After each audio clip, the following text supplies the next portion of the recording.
साथ संगत जी, माया क्यों बनाई गई है और इससे निकलने का एकमात्र रास्ता क्या है? प्यारी साथ संगत जी, प्यार से कहना धन निरंकार जी।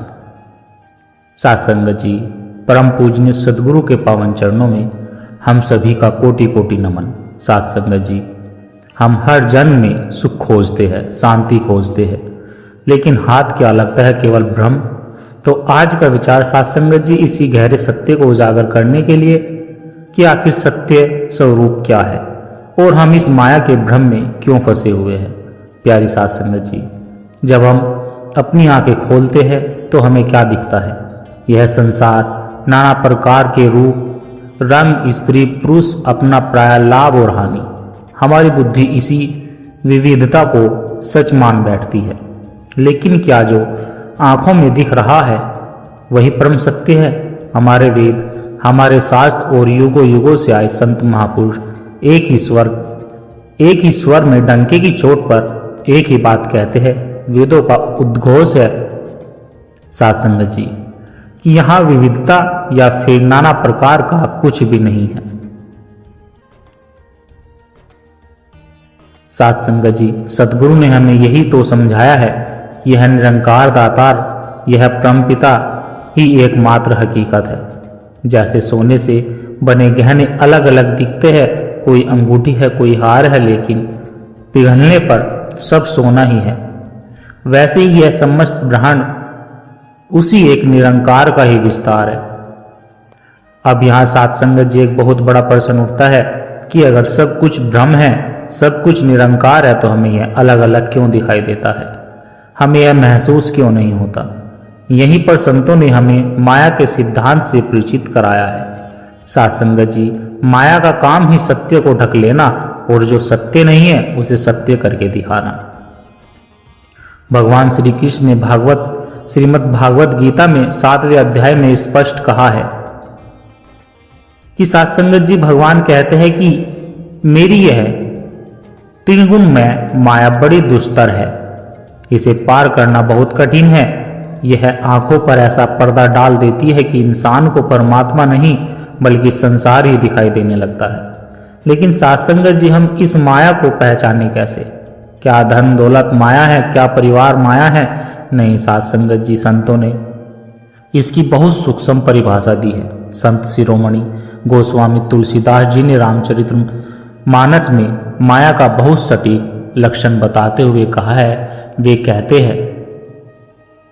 कहते हैं मैं और मोर तोड़ते माया जेही, बस किन्हें जीव निकाया, गोचर जहां लगी मन जाए, सो सब माया जन हो भाई।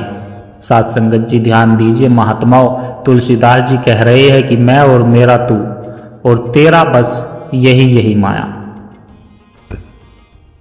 माया तक हमारा मन जा सकता है, जहां तक हमारी इंद्रियां दौड़ सकती है वह सब माया का ही क्षेत्र है। जब हम कहते हैं कि यह घर मेरा है, यह पद मेरा है, मैंने यह किया, यही वह लक्षण है, यही वह क्षण है। साथ संगत, जब माया हमें जकड़ लेती है, यह मैं ही वह दीवार है जो आत्मा और परमात्मा के बीच खड़ी है।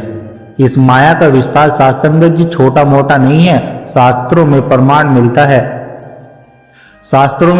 मिलता है कि एक छोटे से तिनके से लेकर ऊपर ब्रह्मलोक तक जो कुछ भी दृश्यमान है वह सब माया के प्रभाव में है। यह सब परिवर्तनशील है, नश्वर है। तो फिर सत्य क्या है साथ संगत जी? क्या है सत्य? सत्य केवल एक है साथ संगत जी, हरिओम तटस्थ। यह निरंकार, यह अकाल पूरक ही सत्य है। साथ संगत जी, जब तक गुरु की शरण में नहीं जाते तब तक हम इस माया के खेल को ही सच मानते रहते हैं। लेकिन साथ संगत, जब पूर्ण सद्गुरु जीवन में आते हैं तो वे हमें ज्ञान का अंजन यानी कि ब्रह्म ज्ञान देते हैं। और जब यह ज्ञान की दृष्टि मिलती है तो क्या होता है? तब माया का पर्दा धीरे धीरे से हट जाता है। फिर भक्त की अवस्था वैसी हो जाती है जैसी गोस्वामी तुलसीदास जी की हुई थी। जब उनकी साधना परिपक्व हुई तो उन्हें पत्थर, पेड़ पौधे, मनुष्य सब में केवल राम दिखाई देने लगे।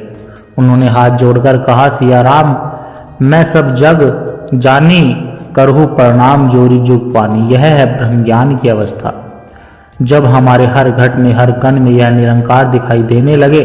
साथ संगत जी, यहाँ एक बात और समझाने वाली है। हम अक्सर सोचते हैं कि हमने घर छोड़ दिया है ना साथ संगत जी, सादा जीवन जी रहे हैं तो हम माया से बच गए। लेकिन संत कबीरदास जी हमें सावधान करते हुए वे कहते हैं कि माया मरी ना मन मरा, मर गया शरीर, आशा तृष्णा ना मरी, कह गए संत कबीर।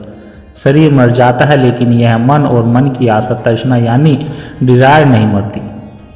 माया केवल बाहर की वस्तुओं में नहीं है, माया तो हमारी चाहत में छिपी है। जीने की चाह, भोगने की चाह, बड़ा बनने की चाह, लोग मेरी वाह वाही करे, यह मान सम्मान की चाह। साथ संगत जी, यह चाह ही माया का सबसे सूक्ष्म रूप है। चाहे कोई संसार में रहकर धन की चाह करे या फिर कोई त्याग का ढोंग कर मान सम्मान की चाह करे, दोनों ही माया के जाल में है। और संतों ने कहा है कि अचाह ही भगवत स्वरूप की स्थिति है। जिस महापुरुष के हृदय में साथ संगत कामना निकल जाती है वह साक्षात भगवान का चलता फिरता मंदिर बन जाता है। जैसे कि कहा गया है, सकल कामना हीन जे राम भगत रस लीन, अर्थात जिसके मन में कोई कामना नहीं बची वही निरंकार के प्रेम में लीन हो सकता है। कोई कामना नहीं, साथ संगत संभव। यह कहना आसान है कि चाह छोड़ दो, पर यह मन मानता कहाँ है। यह मन तो पानी की तरह है, जिसे छोड़ दो तो वह ढलान की ओर यानी कि भोगों की ओर ही भागता रहता है ऑटोमेटिकली। साथ संगत हमें थोड़ा समझना होगा। प्रकृति का एक नियम होता है, पानी का स्वभाव है साथ संगत नीचे की ओर बहना। अगर आप पानी को फर्श पर गिरा दे तो वह अपने आप ढलान की ओर, नाली की ओर बहेगा, है ना संतो। उसे नीचे जाने के लिए किसी मेहनत की जरूरत नहीं। लेकिन साथ संगत जो उसी पानी को छत पर रखी टंकी में चढ़ाना हो तो क्या वह अपने आप चढ़ेगा? बिल्कुल नहीं। उसके लिए हमें एक यंत्र यानी कि मोटर या फिर पंप की जरूरत पड़ेगी जो गुरुत्वाकर्षण के विरुद्ध उसे ऊपर की ओर खींच सके। साथ संगत जी, ठीक यही स्थिति हमारे मन की है। हमारी इंद्रियां, आंख, कान, जीभ बाहर की ओर खुलती है, इसलिए मन का भाव स्वाभाविक रूप से साथ संगत नीचे की ओर यानी कि भोग विलास और संसार की ओर होता है। यहाँ तक समझ गए साथ संगत जी, संसार में रहने के लिए मेहनत नहीं करनी पड़ती। क्या कभी किसी को मूवी देखने के लिए या फिर गपशप करने के लिए एकाग्रता का अभ्यास करना पड़ता है? बिल्कुल नहीं साथ संगत जी, वह अपने आप हो जाता है। लेकिन इस मन की धारा को जब ऊपर की ओर, उस पर सत्य निरंकार की ओर ले जाना होता है साथ संगत, तो हमें एक यंत्र की आवश्यकता होती है। और संतों ने बताया है कि वह यंत्र और कुछ नहीं बल्कि गुरु का दिया हुआ सिमरन या फिर नाम है। यह सिमरन ही वह पंप है जो मन की धारा को संसार से हटाकर करतार से जोड़ता है। इसलिए भगवान श्री कृष्ण ने गीता में अर्जुन से कहा कि अभ्यास योग मुक्त युक्त चेतसा नानी गामीना। अर्जुन, यह मन चंचल है, बहुत चंचल है, लेकिन अभ्यास के द्वारा इसे वश में किया जा सकता है। हमें बार बार सिमरन का अभ्यास करना होगा। जब भी मन संसार में भटके उसे पकड़कर वापस निरंकार के एहसास में लाना होगा। साथ संगत जी, मन तो भटकता है, लेकिन क्यों? क्योंकि हमारा संसार से लगाव बहुत गहरा है। हम उन चीजों से दिल लगा बैठे हैं जो हमारी है ही नहीं। यहाँ एक कड़वा सच हमें स्वीकार करना होगा साथ संगत जी। हम जीवन भर कहते हैं कि यह मेरा परिवार है, यह मेरा मित्र, यह मेरा समाज, लेकिन सत्य क्या है? संत कबीर जी ने बहुत सुंदर चेतावनी दी है। उड़ जाएगा हंस अकेला जग दर्शन का मेला। जब अंतिम श्वास आता है तो यह जीवात्मा अकेली ही उड़ जाती है। ना पत्नी साथ जाती है, ना पुत्र साथ जाता है, ना धन साथ जाता है। यहाँ एक बार सोचिए संतो, अगर आपको पता हो कि आप जिस ट्रेन में बैठे हैं वह आगे जाकर छूटने वाली है, तो क्या आप उस ट्रेन की सीट से फेविकोल लगाकर चिपक जाओगे? नहीं साथ संगत जी, आप सफर का आनंद लेंगे पर उतरने की तैयारी भी रखोगे। बस संत यही तो समझाते हैं कि संसार में रहो, सेवा करो, प्रेम करो, लेकिन चिपको मत। लगाव से लगाव तभी छूटता है जब उससे बड़ा कोई और लगाव मिल जाए।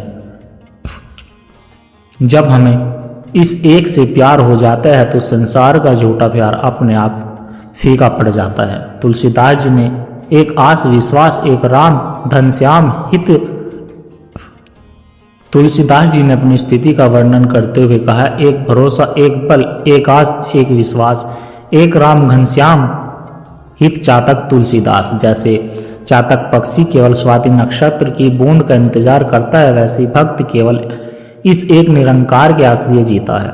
और साथ संगत जी, जब यह एक का आश्रय मिल जाता है तब सिमरन हमारी श्वास में बस जाता है। तो क्या होता है साथ संगत, तब चारों ओर एक आनंद का कवच बन जाता है। कैसे? आज दुनिया में हर व्यक्ति दुखी क्यों है? क्योंकि किसी ने अपमान कर दिया तो दुखी, किसी ने तारीफ कर दी तो सुखी। हमारा रिमोट कंट्रोल दूसरों के हाथों में है। लेकिन जो महात्मा सुमरन से जुड़ जाता है वह स्थित प्रज्ञा हो जाता है। गीता में कहा है साथ संगत जी, गीता में कहा है, दुख आने पर जिनका मन विचलित नहीं होता और सुख आने पर जो बहुत उछलता नहीं। सिमरन हमें वह शक्ति देता है कि अगर कोई हमारी निंदा भी करे तो हमें बुरा नहीं लगता। हम सोचते हैं कि यह तो मेरे शरीर या फिर मेरे कर्मों की बात कर रहा है, मैं तो शुद्ध आत्मा हूँ, मैं तो निरंकार का अंश हूँ। गोस्वामी तुलसीदास कहते हैं कि नाम पवर दिवस निशे ध्यान तुम्हारा कपाट। अगर जीभ पर सिमरन का पहरा हो और हृदय के दरवाजे पर निरंकार का ध्यान हो तो चिंता तनाव या फिर डिप्रेशन अंदर घुस नहीं सकते। अंत में साथ संगत जी, एक बहुत बड़ा प्रश्न जो अक्सर हमारे मन में आता है कि हम गृहस्थी है, नौकरी व्यापार करते हैं, है ना संतो, हम संतों जैसा जीवन कैसे जिए? फिर क्या हमें घर बार छोड़ना पड़ेगा? नहीं साथ संगत जी, सदगुरु ने हमें घर बार छोड़ने को नहीं कहा। संतों ने बहुत सुंदर बात कही है, हमें वेश नहीं बदलना है, देश नहीं बदलना है, केवल अपना उद्देश्य बदलना है। आप नौकरी कीजिए, व्यापार कीजिए, लेकिन कर्ता भाव से नहीं बल्कि सेवा भाव से। यहाँ एक बात समझिएगा, अगर आप किसी कंपनी में मैनेजर और कंपनी की गाड़ी चलाते हैं तो क्या आपको उस गाड़ी के पेट्रोल या फिर सर्विसिंग की चिंता होती है? नहीं साथ संगत जी। क्यों? क्योंकि गाड़ी मालिक की है, खर्चा मालिक देगा। ठीक इसी तरह अगर हम यह मान ले कि यह परिवार निरंकार का, यह शरीर निरंकार का है, मैं तो केवल इसका मैनेजर हूँ या फिर ट्रस्टी हूँ, तो सारी चिंता खत्म साथ संगत जी। फिर पालन पोषण की जिम्मेदारी हमारी नहीं, इस मालिक की हो जाती है। भगवान ने स्वयं गीता में यह गारंटी दिया है और यह कोई मजाक नहीं साथ संगत, यह प्रभु का वचन है साथ संगत जी। भगवान कहते हैं कि जो अनन्य भाव से मेरा चिंतन यानी मेरा सिमरन करता है, उनकी जो जरूरत है वह पूरी नहीं है, उन्हें मैं पूरा करता हूँ, और जो उनके पास क्षेम उसकी मैं रक्षा भी करता स्वयं हूँ। जब दुनिया का सबसे बड़ा सेठ यह निरंकार हमारा पार्टनर बन जाता है साथ संगत, तो फिर घाटे का सौदा कैसे हो सकता है? हमें बस अपनी चालाकी छोड़कर इस पूर्ण पर विश्वास करना है। तो आओ साथ संगत जी, आज हम यहाँ से यह संकल्प लेकर जाए, हम अपने जीवन से भागेंगे नहीं बल्कि सिमरन के द्वारा अपने जीवन को इतना मजबूत बनाएगी कि माया का कोई भी तूफान हमें ढहा ना सके। हमारा उठना बैठना, हमारे कर्म करना, यह सब इस निरंकार को समर्पित। अनंत जन्मों से हम भटक रहे थे साथ संगत, अब सदगुरु मिल गए हैं, यह सत्य मिल गया है, अब और नहीं भटकना, अब तो बस इस निरंकार के रंग में रंग जाना है। सदगुरु माता जी से यही अरदास है साथ संगत कि हम सभी के जीवन में भक्ति शक्ति और सिमरन का वास हो। आप सभी गृहस्थ में रहते हुए भी साथ संगत कमल के फूल की तरह निर्लेप रहे। इन्हीं शब्दों के साथ दास क्षमा चाहेगा और कहने समझाने में कोई त्रुटि हो गई हो तो दास को क्षमा कर देना। प्यार से कहना साथ संगत जी, धन निरंकार जी।